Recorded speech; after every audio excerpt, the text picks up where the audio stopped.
12 MIPA 1. Di sini saya akan meresensikan salah satu buku fiksi yang berjudul They Call Me Psychopath. Untuk identitas buku, judul buku ini yaitu They Call Me Psychopath. Buku ini dikarang oleh Firdania Putri dan diterbitkan dari Mizan. Buku ini terbit pada tahun 2019 di Bandung. Jumlah halaman pada buku ini yaitu 268 halaman. Untuk sinopsis di buku ini yaitu dalam novel ini bercerita tentang kisah seorang anak perempuan bernama Ellen yang pindah sekolah karena tuntutan pekerjaan orang tua yang dipindah tugaskan. Saat itu, ia merasakan keahliannya pertama kali, yaitu dapat melihat yang tidak dapat dilihat oleh orang lain, atau disebut indigo. Di rumah pun dia memiliki teman hantu bernama Clara, Brian, dan seorang kakek tua bernama Edward. Di sekolah, Ellen mempunyai teman baru bernama Jessie. Dia begitu sinis kepadanya, namun di balik kesinisannya itu, dia pandai melucu. Kecurigaan mulai muncul ketika tak sengaja diari Jessie terbawa dalam tas Ellen. Diari tersebut mengungkapkan rahasia besar Jessie. Ternyata Jessie sosok yang begitu sadis dan gila darah.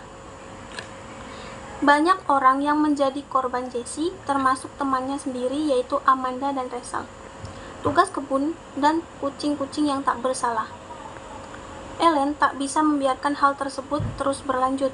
Dengan dibantu teman gaibnya, Ellen mencoba menyergap Jessie di toilet sekolah.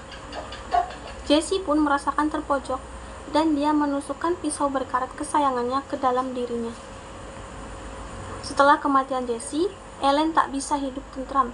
Dia dijauhi teman-temannya di sekolah karena dianggap pelaku yang membuat Jessie meninggal.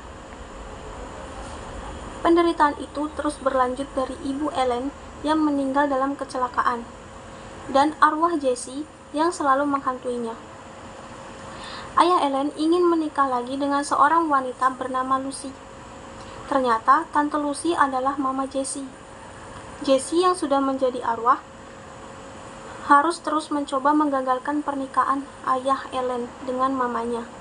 Namun ia terus gagal. Untungnya pernikahan ayah Ellen dan Tante Lucy terus berjalan dengan baik. Di akhir cerita, Ellen dan hantu Jessie akhirnya berbaikan setelah mendengar kabar bahwa Tante Lucy mengandung adik mereka berdua. Untuk keunggulan pada buku ini, menurut saya pribadi, yang pertama, buku ini merupakan versi deluxe, yaitu gabungan dari buku seri pertama dan seri kedua, sehingga dapat membaca sekaligus kedua seri buku dalam satu buku. Yang kedua, gaya bahasa yang digunakan sangat santai dan mudah dipahami. Yang ketiga, cover buku diberi warna biru yang dipadukan dengan hitam, membuat cover terlihat berkesan sesuai dengan genre buku. Yang keempat, kertas yang digunakan adalah kertas yang buram kekuningan. Hal ini membuat pembaca dapat fokus pada cerita dan mata tidak cepat lelah. Yang keenam, buku ini juga melampirkan beberapa gambar sebagai ilustrasi dari cerita. Hal ini dapat menggugah imajinasi pembaca, sehingga membantu pembaca membayangkan dunia dalam cerita dengan jelas. Untuk kelemahan di buku ini, menurut saya pribadi, yaitu yang pertama, cover tidak sesuai dengan isi cerita. Kesan psikopat dalam buku ini terasa sangat kurang, sehingga cerita dalam buku ini lebih mengarah ke genre horor dibandingkan trailer. Yang kedua, plot kurang menarik dan misteri kurang dikembangkan. Untuk yang terakhir, simpulan dari buku ini yaitu buku ini mengajarkan pentingnya waspada terhadap orang-orang di sekitar kita dan tidak selalu mudah percaya dari tampilan luar saja. Selain itu, buku ini juga mengangkat tema tentang persahabatan, keberanian, dan keadilan. Setiap cerita di dalam novel ini memiliki problematika seorang indigo, konflik persahabatan, dan broken home. Buku ini cocok untuk dibaca oleh para remaja yang menyukai cerita fiksi fantasi. Video kali ini saya akan meresensi buku non-fiksi yang berjudul Total Chance Children. Untuk identitas buku ini berjudul Total Chance Children, A Good Will Journey to the Children of the World, yang artinya anak-anak Total Chance, perjalanan kemanusiaan untuk anak-anak di dunia. Buku ini dikarang oleh Tetsuko Kuroyanagi, yaitu tokoh Jepang sekaligus duta kemanusiaan UNICEF. Buku ini diterbitkan di PT Gramedia Pustaka Utara pada tahun 2019. Buku ini diterbitkan di kota Jakarta. Jumlah halaman dalam buku ini yaitu 328 halaman. Untuk sinopsis dalam buku ini yaitu buku ini dipersembahkan untuk 180 juta anak yang meninggal karena kekurangan gizi, penyakit menular, atau perang saudara berdasarkan kisah nyata dan menceritakan tentang perjalanan penulis. Tetsuko Kuroyanagi, atau yang lebih dikenal dengan nama Toto-chan, selama menjadi duta kemanusiaan UNICEF sejak tahun 1984 sampai 1997. Penulis telah berkunjung ke berbagai negara. Negara pertama yang dikunjungi setelah menjadi duta kemanusiaan pada tahun 1984 adalah Tanzania.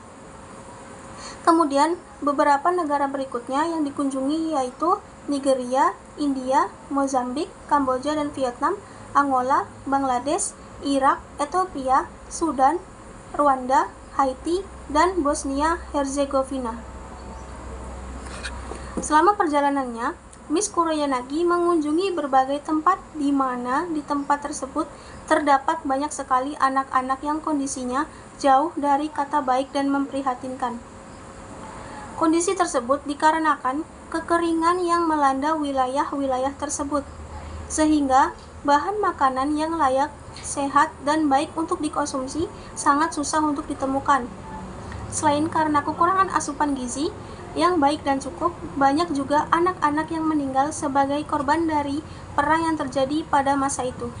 Untuk keunggulan dari buku ini, yaitu menurut pendapat saya sendiri, yang pertama, diambil dari kisah nyata yang benar-benar terjadi. Jadi buku ini sangat layak sekali untuk dibaca. Yang kedua, buku ini ditulis menggunakan sudut pandang orang pertama, yaitu Toto-chan sendiri. Yang ketiga, cover atau sampul buku terlihat sangat simpel dan menarik, dengan warna putih yang elegan, dan dipadukan dengan gambar pada cover buku yang terlihat seperti Toto-chan dan anak-anak yang sedang bahagia. Buku ini menarik karena melampirkan gambar sebagai bukti dari cerita di dalamnya. Hal ini sangat bagus karena dapat memberikan gambaran keadaan anak-anak di sana. Untuk kelemahan pada buku ini, menurut pendapat saya pribadi, yang pertama, gaya penulisan dalam buku ini terlihat tidak rapi di bagian cerita awal buku. Seharusnya dalam satu buku, gaya penulisan harus terlihat rapi. Yang kedua, terdapat banyak kata-kata yang sulit dipahami. Yang ketiga, buku ini melampirkan beberapa foto yang sensitif dan tanpa adanya sensor, yang bisa saja mengganggu ketika dibaca. Buku ini tidak cocok dibaca oleh pembaca di bawah umur. Kertas yang digunakan adalah kertas berwarna putih. Hal itu membuat pembaca cenderung lebih fokus melihat gambar dibandingkan dengan membaca ceritanya. Karena kertas putih dapat membuat mata lelah saat membaca. Yang terakhir, setiap bab di dalam buku ini tertera negara dengan tahun yang dikunjungi Tetsuko Kuroyanagi. Konflik yang terjadi hampir sama setiap bab, membuat saat membacanya terasa sedikit membosankan.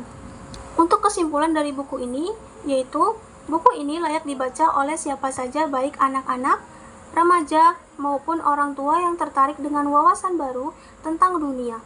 Karena buku ini menghadirkan kisah-kisah yang inspiratif, memperluas wawasan tentang kehidupan anak-anak di berbagai negara, dan mengajarkan nilai-nilai seperti empati, rasa syukur, dan kesadaran sosial. Buku ini dapat memberikan pengalaman membaca yang mendalam dan menginspirasi. Tetapi, terlepas dari beberapa kelemahan di atas, buku ini kurang layak dibaca oleh pembaca di bawah umur karena gambar yang ditampilkan dikhawatirkan dapat mengganggu. Sekian dari resensi saya kali ini. Kurang dan lebihnya saya mohon maaf bila ada kata yang kurang enak didengar dan bersifat menyinggung, saya mohon maaf. Sekian saya akhiri. Wassalamualaikum warahmatullahi wabarakatuh.